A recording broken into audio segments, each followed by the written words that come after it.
반갑습니다. 모두다 행정사 송범석 대표입니다. 오늘도 저희 카페에 올려주신 글들 답변 드리고자 영상 촬영하고 있습니다. 모든 질문에 대해서 답변을 드리면 좋겠지만 시간 관계상 제가 한정된 질문에 대해서만 답변을 드리고 있음을 양해를 구합니다. 또한 이 모든 답변은 무료 답변으로 제 개인적인 의견입니다. 조금 더 구체적인 의견을 듣고 싶으신 분들은 가까운 곳에 있는 변호사 사무소나 법무사 사무소 또는 행정사 사무소를 방문해 주시면 되겠습니다.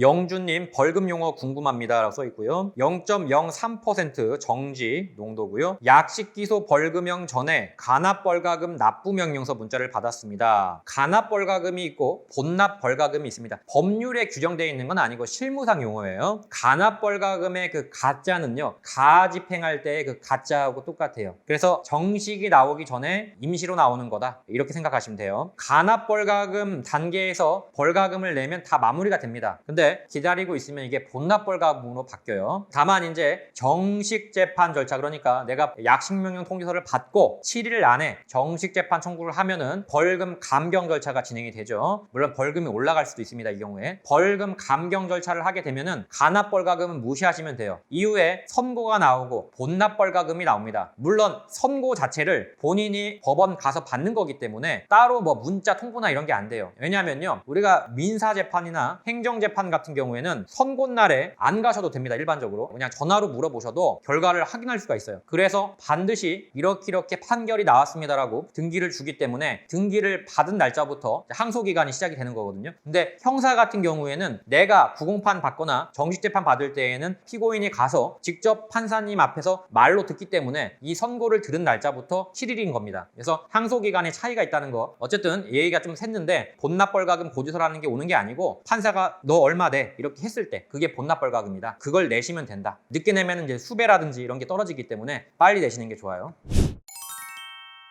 자, 복혜님 이진아웃 2007년에 한번, 2020년에 한번 전치 2주 진단도 나왔고요. 벌금 감면은 이제 법원에서 약식명령 통지서가 오면은 7일 안에 하라고 제가 방금 설명드렸죠. 그 절차를 통해 갖고 하시면 됩니다. 자, 뚜이맘님 지하주차장 단순 음주 예상 벌금, 반성문 벌금 감경 여지. 네, 차단기에 있는 지하주차장에서 적발 냈으니까 취소는 안 될 거고요. 벌금 감경에 반성문 제출은 도움이 됩니다. 농도가 0.133 나왔다고 하시네요. 아마도 이제 700에서 900만 원 정도가 나올 것 같고 이동거리가 짧기 때문에 선처의 여지가 있다고 봅니다. 그래서 준비할 수 있는 자료들이 있다면 최대한 준비를 하셔서 내주시는 게 좋을 것 같습니다. 자, 쿤돌 엄마님, 보험회사가 형사합의 750만 원을 해놓고 달라네요. 민사합의겠죠? 보험회사니까. 네, 근데 보험회사가 어떠한 명분으로 돈을 달라고 하는지를 봐야 되는데, 일단 보험사 입장에서는 자기들한테 불리한 게 있으면 무조건 청구를 합니다. 이건 뭐 제 유튜브가 아니고 다른 뭐 보상 관련된 유튜브만 보셔도 충분히 아실 수가 있는 내용이고요. 물론 지금 책임 한도가 넘어가서 지금 내라고 하는 것 같아요. 그러나 정확하게 세세하게 좀 따져보셔야 돼요. 750만 원이라는 이 비용이 어떤 부분으로 산출이 됐는지 따져보시고 낼 건 내고 안 낼 건 안 내도록 노력을 하셔야 할 것 같습니다.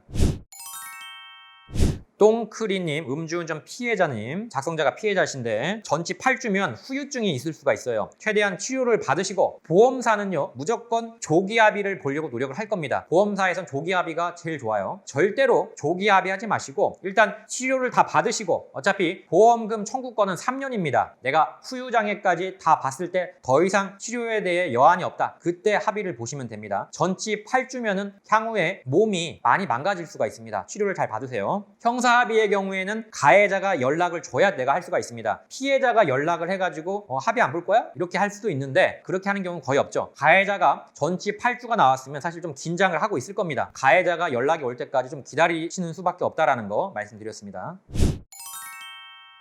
킨강진님, 자동차 대 자전거 사고. 자, 이게 이제 자전거가 이 역주행으로 왔다고 하고요. 뺑소니로 인해서 집행유예 중인 분이에요. 제가 이 부분에 대해서 뭐라고 말씀드렸냐면, 일단은 역주행의 경우에도 교통사고 처리특례법에 들어가기 때문에 자전거도 역주행에 해당이 되거든요. 차량이니까. 쌍집행이라고 해서 조금 특이한 경우가 있습니다만 그런 건 좀 애고, 집행유예일 때에는 집행유예가 다시 안 나오는 게 원칙이에요. 다만 지금 자전거하고 차량이 부딪힌 사고잖아요. 이런 경우에는 보통 자전거를 많이 편을 들어줍니다. 줍니다. 뭐 약하잖아요. 역주행을 물론 했지만. 그래서 과실 비율은 물론 따져봐야겠지만 제가 볼 때에는 사람이 아니잖아요. 차를 부딪힌 사고이기 때문에 집행유예가 있다고 해서 감옥에 가거나 그러지는 않을 것 같고요. 일반적으로 벌금형으로 마무리가 많이 될 것 같습니다. 네.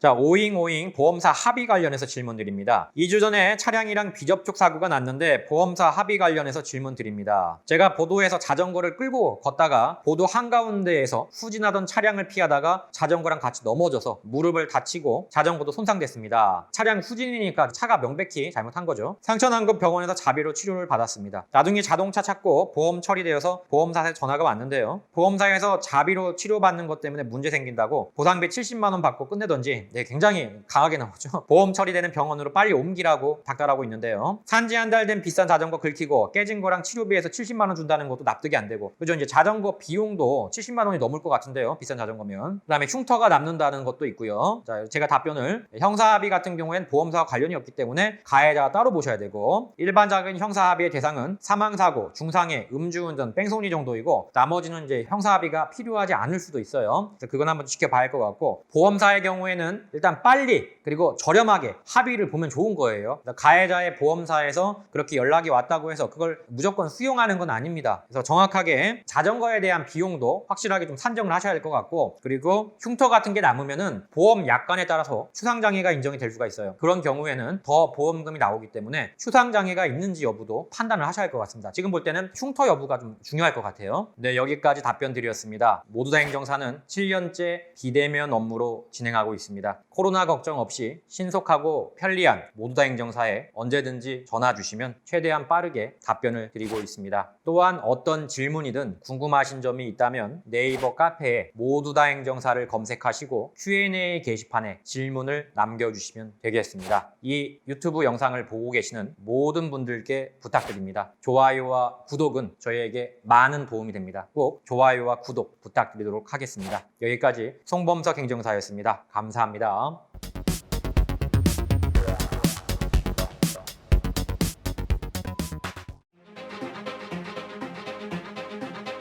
모두 다 감옥 보낼 수는 없는 거 아닙니까?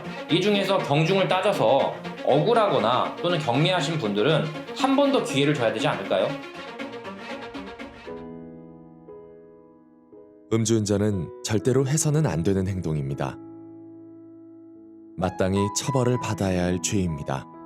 그러나 죄라는 건 경중을 따져야 합니다.